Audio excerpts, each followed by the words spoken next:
Magandang umaga and magandang umaga sa lahat ng mga taga-subaybay. I am First Lieutenant John Alexis Diap, Signal Corps Philippine Army, the Civil Military Operations Officer of 61st Infantry Hunter Battalion. So nandito tayo ngayon sa Barangay Kataan, San Joaquin, Iloilo, kung saan dito ginanap ang first ever nga Interagency Territorial Defense Operation last June 16 and June 17. So yung Interagency Territorial Defense Operation was conducted and spearheaded by the provincial government in partnership with the 3rd Infantry Division with the leadership of then retired Major General Samson, the recent division commander. So the purpose ng ating ITDOX is to highlight the cohesiveness and synergy of efforts ng both local, provincial, civilian governments and with the Philippine Army. So this exercise highlighted how the local government unit, the provincial government react to the emerging threats na meron tayo dito sa bansa natin ngayon. So with that, ito yung naging exercise area, nakikita natin dito, where the troops of 61st Infantry Battalion have established battle position. So ang naging situation kasi during the exercise is a beach landing. No, merong foreign invaders na magbe-beach land.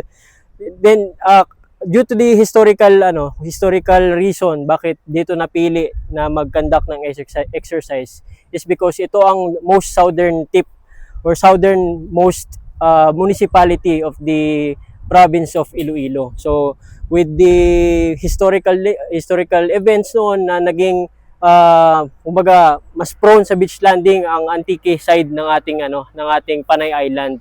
So with the intent of the provincial government, dito natin kinandak yung ITDOX. So during that ITDOX, nagkaroon tayo ng area surveillance, naval interdiction, beach landing, and then also yung pag-defend ng battle position dito sa ating area. So hindi lang siya part ng military but also meron ding counterpart to the civilian agencies. For example, ang pag-augment ng ating mga MDRRMO and also yung ating mga DSWD on how they will facilitate yung pag-influx ng mga evacuees, yung pag-facilitate ng mga evacuation both sa civilian pati na rin sa military. So pinakita doon kung paano mag-conduct ng evacuation, medical evacuation, CASEVAC, no? So pinakita ng both Philippine Army through the 3rd Infantry Division na kaya natin yung mga ganong klaseng event and we are ready and also we are most prepared dun sa mga klase ng senaryo na yon. And the good thing with this is nakita natin yung interoperability natin with the civilian sector. No, kasi during that exercise ipinakita din yung senaryo na magkakaroon ng communication blackout. So during that exercise, nawala yung mga commercial communication na ginagamit or ni-utilize ng ating civilian government. So na-utilize yung mga capability na meron tayo sa Philippine Army. So during that time, naipakita natin na kahit wala yung mga commercial means of communication, kaya pa din makontinue yung communication with the use ng mga equipment and capabilities natin sa Philippine Army. So makikita natin aside sa mga capabilities na naipakita dito, nakapag-augment din yung ating Philippine National Police through the SWAT who have conducted a raid through the CQB. No? So nakita doon na sa scenario, meron tayong mga foreign nationals na inaugment or naka-embedded na sa community, and then nung time na nagkaroon na ng beach landing, tsaka sila lumabas, kumaga mga sleeper cell ng ating mga foreign invaders. So the Philippine National Police have also highlighted their capability to conduct fast and abrupt na mga reaction during that kind of situations, and they have successfully apprehended yung mga sleeper cells during that situation. No, so with this is a whole of a government approach, no. So yung pagre-ready natin sa mga possible threats na mangyari dito sa province of Iloilo is hindi lang inaasa ng provincial government sa Philippine Army or sa AFP, no. So the the provincial government is exerting its effort, no, its initiative para maging prepare ang lahat. No? So this is actually the very essence ng ating whole of a government approach. Kung nakikita nyo, itong municipality of San Joaquin has been kumbaga infested with insurgency noon. And we have already cleared this municipality sa presence ng CTG NPA. So with that, we are gearing to the new emerging threats. That's why we are conducting these kinds of exercises. No? So we are not preparing for war, but we are preparing for the possible scenarios na pwede nating ma-experience with this time na na-experience natin ngayon sa bansa. So this is the effort ng ating 3rd Infantry Division through the leadership of Major General Michael G. Samson, and then the intent din sa ating provincial governor na si Governor Toto Defensor to make sure nga when this kind of situation emerge, handa both local government, provincial government, and the security forces na nandito sa Panay Island, especially sa province of Iloilo, to address those kind of situations. Anong beauty ng interagency? Kasi we won the insurgency with the whole of nation approach. Now we're trying to win and be prepared for territorial defense na interagency na naman. In fact, whole of government and whole of nation din ito. Anong beauty nun? Yes sir, bali the beauty of this kind of exercises sir is una sir, we are being tested, no, kahit wala pa yung mga situation na ganyan, we are being tested, we are being prepared, and this is actually a good avenue sir na maging collaborative yung Armed Forces of the Philippines and as well the provincial government na how to address any kind of calamity, disasters, kung ano mang mga emerging issues na makakaapekto sa peace and order ng province of Iloilo. So this is not just to prepare for war sir, but this is to test the capability ng ating mga responders sa atin sa part ng AFP, how we address, how we conduct these kinds of operations sir. Kasi sabi nga nila sir, the more we practice is the more we train to the more we prepare dun sa mga situations na parating. And kudos to everyone who participated. Kudos sa 301st under brigade, under my Ranger classmate, General Patricio. Now, I'm sure itutuloy ni Com3. May bagong 3rd Infantry Division Commander, Major General Escanillas. And of course, sa 61st Infantry Battalion na yan, silang nauna. As far as naikot ko na, sila nauna na nag-exercise na ganito.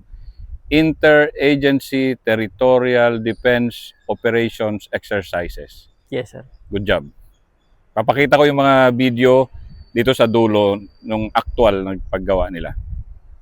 Exercise or ITDOX Pagugyon 2026.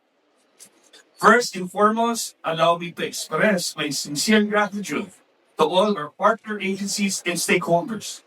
Madawit na salamat sa inyo pagkoopera, pagbuli, pagugyon sa aton nakatuyuan. The strong turnout we see today is a clear manifestation of our shared commitment to public safety, government preparedness, and national security. Today, we gather not only as representatives of the different organizations, but as partners pursuing a common mission. Because in today's security environment, no single agency can address every challenge alone. When they're faced with territorial defense concerns, humanitarian emergencies, natural disasters, or threats to public safety, success depends on our ability to work together, coordinate effectively.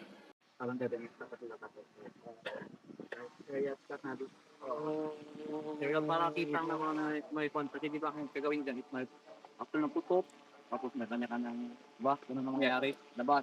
Then later, issue ang kampulan, may ano pa ka, quality.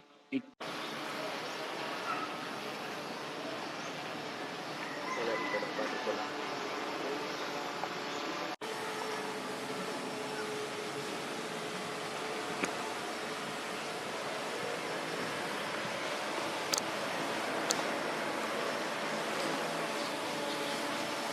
Tapos mamaya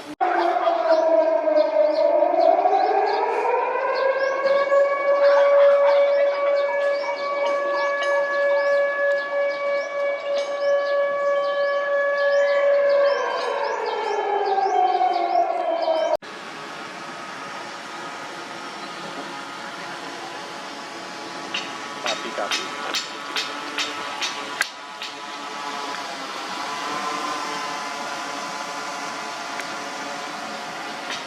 Kaway ko na, kaway ko na. Copy ah.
Naggalak na sir.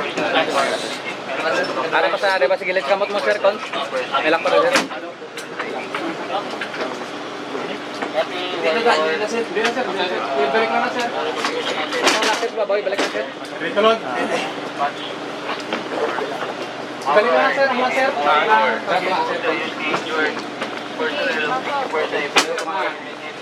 Look.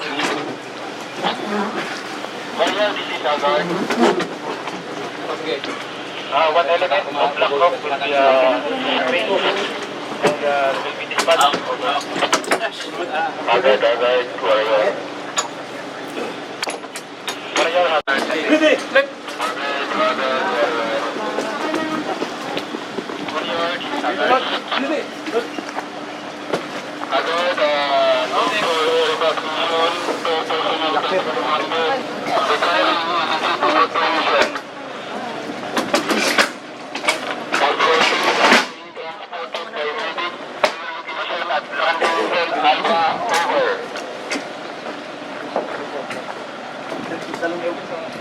Over.